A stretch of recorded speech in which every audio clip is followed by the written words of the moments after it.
The next patient is Virgil Riddle. And I gave him rat poison in his dessert. What kind of dessert? It was a green pistachio pudding. I was surprised that the rat poison had worked so fast and that he turned blue within 5 to 10 minutes. He didn't heal the sick. He chose who lived and who died. To most, medicine is a calling. But for Donald Harvey, nursing was the perfect disguise, a way to wield power over life and death. Beneath his calm, clinical exterior lay a predator who turned hospitals into his killing ground. For nearly 2 decades, his secret stayed buried. Why would a man trusted to care for the weak choose to destroy them? Was it mercy or something far more monstrous? Welcome to Dark Case Files, where we expose the darkest corners of true crime and bring you stories that demand to be told. Today we uncover the terrifying truth behind the so-called Angel of Death, Donald Harvey.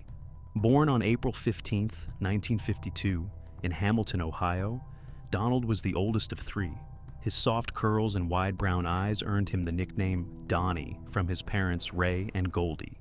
Shortly after his birth, the family relocated to Boonville, Kentucky, a quiet Appalachian town where Ray worked as a tobacco farmer and Goldie managed the home.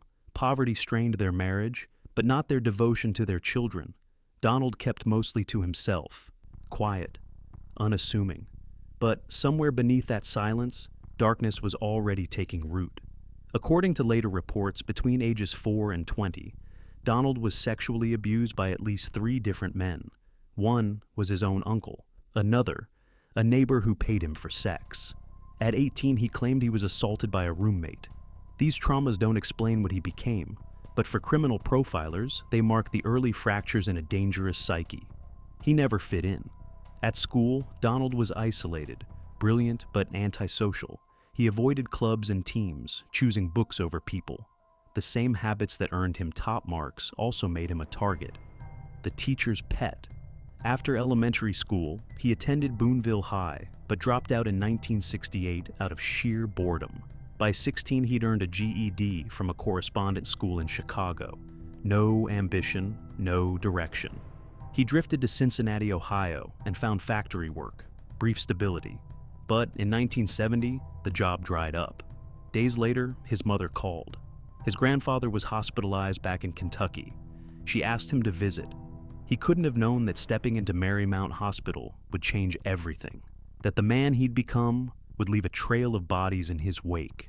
While visiting his ailing grandfather each day at Marymount Hospital, Donald Harvey charmed the staff with quiet manners and a willingness to help.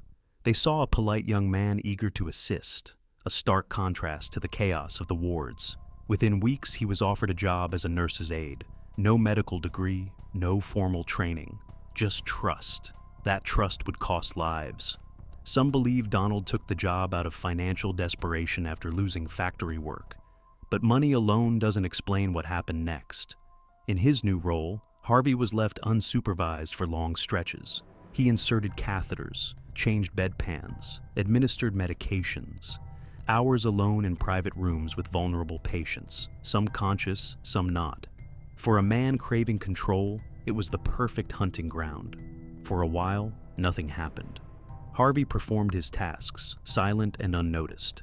But on May 31st, 1970, something inside him fractured. That night, he was tending to 88-year-old Logan Evans, a stroke victim confined to his hospital bed. When Harvey entered the room, Evans, likely disoriented, rubbed feces in his face. It was a degrading, chaotic moment. Most would have recoiled. Harvey snapped. With ice in his veins, he reached for a blue plastic bag and a pillow. He held them over the old man's face until the struggling stopped. Then, with methodical precision, he listened to Evans' chest with a stethoscope. Silence. Satisfied, he removed the evidence, washed the body, changed the gown, and cleaned himself up. Then he called the nurses. No one questioned a thing. Just one guy, he'd had a stroke. He had an IV in, and he got the IV out, and the sister told me to go and clean up the bed and change the IV, take it out because it was empty. And when I went to pull back the sheet, he covered me in stool. It was in his hand, and I smothered him to death. How did you do that? With a pillow. I wasn't going to take any more. I mean, I'd had enough. And when he put the stool in my face was the breaking point. Started me on the roller coaster, which I couldn't get off. The first kill didn't satisfy him. It awakened something. A day after smothering Logan Evans, Donald Harvey was assigned to care for another elderly man, 69-year-old James Tyree. The catheter Donald used was the wrong size, an error no trained professional would make. Tyree protested, cried out for him to stop. Donald didn't. Instead, he pressed the heel of his hand into the man's abdomen until Tyree convulsed and vomited blood. The cause of death was ruled an air embolism. Again, no one suspected murder. With 2 bodies behind him and no questions asked, Harvey grew bolder. Just 3 weeks later, he cut off the oxygen supply to 42-year-old Elizabeth Wyatt. She'd been terminally ill, and according to Donald, she had prayed aloud for death. He would later claim it was mercy. He watched her struggle for breath, then walked away. 4 hours later, she was found dead. No alarms, no suspicion. To Harvey, this wasn't just a job anymore. It was a stage. Over the next 10 months, 15 more patients under his care died, each death different, each method more grotesque. He smothered some with pillows. He tampered with oxygen tanks. He injected poisons, administered fatal overdoses, and sabotaged medications. If the hospital was watching, they saw nothing. His rage made him cruel. After a heated argument with a patient, Harvey returned to the room alone and shoved a coat hanger up through the man's catheter, puncturing his bladder and bowels. Infection took over. The man died days later in agony. Yet, through it all, Harvey called them mercy killings. To him, he wasn't a murderer. He was a benevolent force deciding when life should end. But behind the mask of compassion was something else entirely. A man who craved dominion over the helpless. A predator cloaked in scrubs, playing God in silence. March 31st, 1971, exactly 1 year after his first kill, was Donald Harvey's last day at Marymount Hospital. That night, drunk and disoriented, he was arrested for burglary. But in his drunken haze, he said something that should have frozen the blood of every officer in that room. He confessed to murder. Rambling, fragmented, unbelievable. The police dismissed it as nonsense from a drunk. Instead of facing charges for killing patients, Harvey paid a fine for petty theft and walked free. The system had missed its chance to stop a serial killer. For a brief time, it seemed like Harvey retreated into normalcy. He tried to piece his life back together. Months later, he landed a part-time job as a nurse's aide at Cardinal Hill Hospital in Lexington. Then, in June 1973, he took a second job at Good Samaritan Hospital, working both positions without incident. Between August 1974 and September 1975, he left the medical field temporarily, working as a telephone operator and later a clerk at St. Luke's Hospital in Fort Thomas. During this lull, something changed. He stopped killing, or at least he managed to suppress the urge. Perhaps he lacked the privacy or access he'd once had. Or maybe the predator inside him was just waiting, watching for the right moment to re-emerge. That moment came in September 1975. Harvey moved across the state line to Cincinnati, Ohio. Within weeks, he was hired for the night shift at the Cincinnati VA Medical Center. His roles were many: nursing assistant, housekeeping aide, cardiac catheter technician, and even autopsy assistant. The title didn't matter. What mattered was the access, unrestricted, unsupervised, and deadly. With nightfall as his cover, Harvey picked up where he left off. Over the next decade, at least 15 patients would die by his hand. He kept a diary of death, gruesome records written in chilling detail. He poisoned desserts with arsenic-laced rat poison, smothered patients with plastic bags and wet towels, injected cyanide into IVs, mixed toxins into orange juice, administered lethal shots directly into the flesh. Each entry was a triumph in his mind. Documented, cataloged, remembered. This was no longer mercy. This was methodical evil. The next patient is Virgil. Weddle. And I gave him rat poison in his dessert. What kind of dessert? It was a green pistachio pudding. I was surprised that the rat poison had worked so fast. and he turned blue within 5 or 10 minutes. But Donald Harvey's depravity didn't stop with the kill. His murders were not acts of impulse. They were experiments, a twisted quest for perfection. While working nights, he studied medical journals, not to heal, but to learn how to hide death in plain sight. The science of subtlety became his obsession. Soon, cyanide became his weapon of choice. Silent, invisible, untraceable. He laced it into food, slipped it down gastric tubes. Patients died without a struggle, quietly, quickly, cleanly. Over the years, Harvey stockpiled an astonishing 30 pounds of cyanide, stolen in small amounts from the hospital, bit by bit. No one noticed, no one questioned. He kept the poison hidden at home like a secret arsenal, each gram a promise of death yet to come. His crimes weren't just continuing, they were evolving. I started using morphine because it wasn't controlled that much in Kentucky, especially in small hospitals in the 1970s. And I did unplug a couple of ventilators. I used cyanide, I used arsenic, I used adhesive cleaner, a plastic bag too. Were you experimenting, or was it just whatever was available? I wanted the quickest method of death. Despite the rising body count, Donald Harvey remained invisible. He staged every death to mimic natural causes: cardiac failure, stroke, respiratory distress. Nothing that raised alarms. To outsiders, it looked like tragic coincidence. To Donald, it was perfect execution. At the hospital, whispers began. They called him the Angel of Death and the Kiss of Death. Jokes, morbid nicknames. No one believed what they were saying out loud. They thought it was strange, even eerie, that so many patients died under his watch, but dismissed it as chance. No one saw the predator hiding behind the polite smile and steady hands. No one realized death wasn't following him. He was bringing it with him. They didn't give me permission, no, but some of the patients didn't have no one to give permission for them. They didn't have a choice, and sometimes there was no family there to make that choice for them, and I made it for them. I was being the judge and the jury and executioner. Although years down the line, Donald Harvey claimed his killings were acts of mercy. But by the 1980s, his actions told a different story. One rooted not in compassion, but in vengeance and control. Early that decade, Harvey began dating Doug Hill. Their relationship was volatile, marked by frequent arguments. After one particularly heated fight, Donald retaliated by lacing Doug's ice cream with arsenic. Doug survived. But this was the first time Harvey turned his lethal intent outside the hospital. The monster was now testing new boundaries. Soon after, Donald moved in with a new partner, Carl Hohler. The relationship began smoothly. But when Donald suspected Carl of infidelity, his control turned sinister. He began slipping arsenic into Carl's meals, just enough to keep him sick, too weak to leave the apartment. The poisoner had taken up permanent residence in their home. Donald's wrath expanded to anyone he believed had wronged him. After an argument, he dosed a female neighbor's drink with hepatitis serum. She barely survived. Another neighbor, Helen Metzger, wasn't so lucky. The arsenic Harvey baked into one of her pies killed her a week later.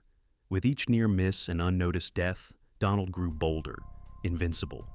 In April 1983, following a bitter dispute with Carl's parents, Donald began poisoning their meals too. A month later, Carl's father, Henry, suffered a stroke and was hospitalized. Donald brought pudding laced with arsenic to his bedside. Henry died that night. Carl's mother, Margaret, became the next target. Donald poisoned her intermittently for over a year, but she survived. In January 1984, Carl ended the relationship and ordered him out. Donald couldn't handle rejection. Over the next 2 years, he attempted to kill Carl multiple times, each failure stoking deeper resentment. He even tried to murder one of Carl's female friends out of spite. Then came a critical turning point. On July 18, 1985, security guards at the VA hospital noticed Donald acting strangely. A search of his gym bag uncovered a .38 caliber pistol, hypodermic needles, surgical scissors, gloves, a cocaine spoon, medical texts, occult books, and a biography of serial killer Charles Sawbraj. Instead of launching a full investigation, authorities let him quietly resign after finding him for carrying a firearm on federal property. Nothing was recorded in his employment file.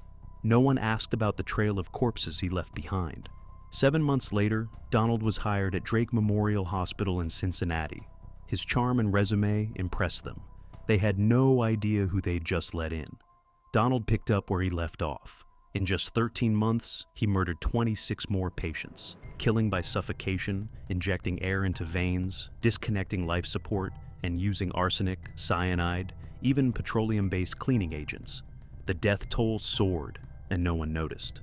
Until March 7, 1987. 44-year-old John Powell had been on life support after a motorcycle crash, but was beginning to recover. That night, he died suddenly. Due to Ohio's mandatory autopsy law in vehicular cases, his body was examined, and what they found changed everything. The assistant coroner smelled bitter almonds, a telltale sign of cyanide. Authorities launched an investigation. At first, they looked at Powell's friends and family, no motives, no evidence. Then they turned to hospital staff. Donald Harvey's name appeared on the list. To eliminate suspicion, staff volunteered for polygraph tests. Donald agreed, then bought a manual on how to beat them. But on the day of his test, he called in sick. That alone was troubling. But what investigators uncovered next was worse. His disturbing nickname at the VA, Angel of Death, and a suspicious employment history filled with unexplained deaths. The mask had finally begun to slip. And now, Donald Harvey was no longer a shadow in the corridors. He was the prime suspect in a 2-decade reign of terror. Donald Harvey was finally brought in for questioning. In the beginning, he was calm, controlled. He denied everything, insisting that John Powell's death was just another tragic coincidence. He played the victim, painting himself as a misunderstood caregiver, caught in the wrong place at the wrong time. But detectives weren't buying it. For hours, they worked him with classic good cop, bad cop tactics, tightening the psychological screws. Eventually, under the mounting pressure, Donald cracked. He admitted to injecting cyanide into John Powell's gastric feeding tube. His reason? He claimed it was out of pity for Powell and his suffering family. Even then, Donald maintained this was an isolated act, just one mercy killing. But the dam had broken. Investigators arrested him immediately, and what came next would stun even the most hardened detectives. On August 11, 1987, 35-year-old Donald Harvey sat down with investigators once again. This time, he began to talk, and he didn't stop. In a chilling, almost casual tone, he confessed to 33 murders spanning 17 years. But that number was just the beginning. As the days passed, the full horror of what he'd done came into focus. Donald revised the total to 70 murders, then later 75. Some claimed the number was even higher. At times, it seemed like even he had lost track. Authorities were stunned. No one could have imagined that such a quiet, well-mannered man had spent 2 decades quietly exterminating the most vulnerable people in society. Still, investigators needed to verify his claims. Could it really be true? Was this just the rambling of a narcissist looking for attention? Or had they just uncovered one of the most prolific serial killers in American history? Before any of it could be taken as fact, one critical question had to be answered. Was Donald Harvey sane?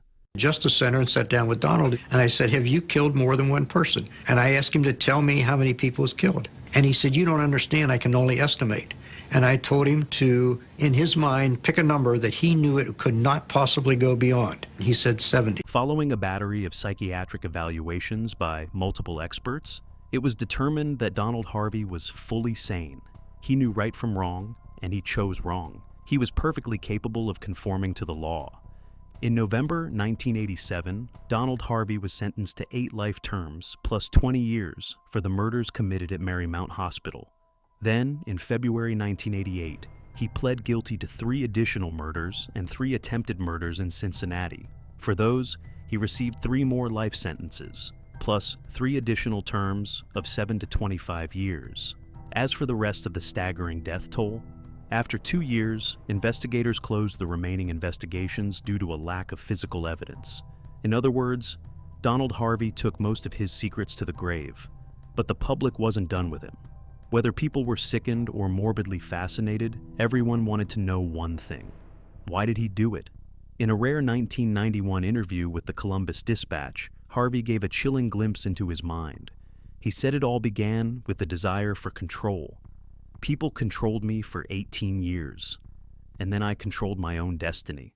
For Donald, murder became power.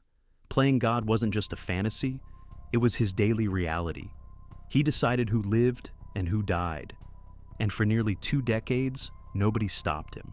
Even in the twisted world of serial killers, Donald Harvey is a dark anomaly.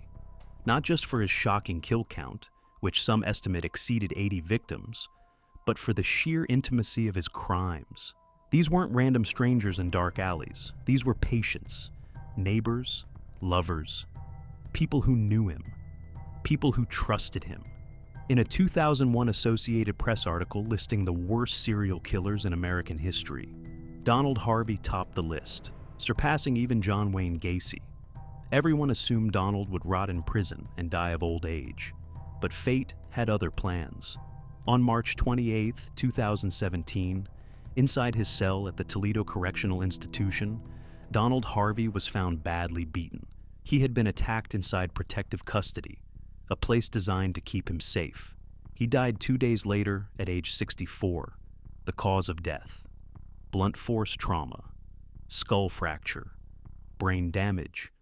Months later, James D. Elliott, an inmate serving a 37-year sentence for burglary, confessed to the murder in a series of letters to the Toledo Blade.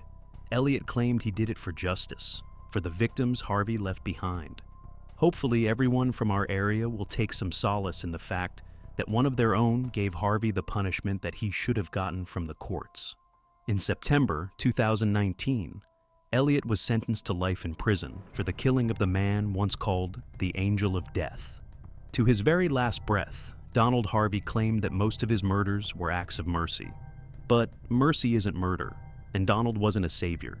He was a predator who played judge, jury, and executioner over the lives of the vulnerable.